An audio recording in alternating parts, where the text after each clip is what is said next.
Hi everyone. I'm going to give you 4 very important tips about OET reading part A. Number 1, please attempt the paper chronologically. Some students have a habit of starting from question number 7 or question number 10, but don't do that.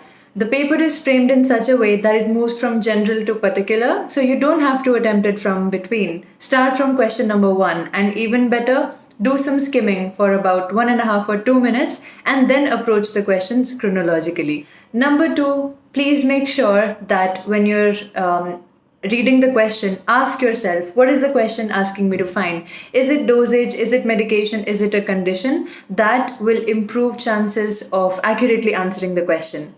Number 3, whenever you're writing the answers in the blank that is given, make sure that you're not repeating any question words. So, for example, if the question was asking you that the weight of the patient should not be more than dash, so some students repeat by maybe adding that symbol of more than, or they write it over there. No, if in the text it is written more than 70, your answer should just be 70. So don't repeat any question words, because that will unnecessarily lead to you losing marks, which are very precious for you.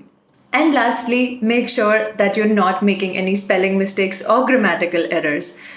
For example, suppose if the answer is antibiotics, and if you have wrongly copied the word from the text and you've written antibiotic, that is grammatically changing the meaning. You have changed it from plural to singular.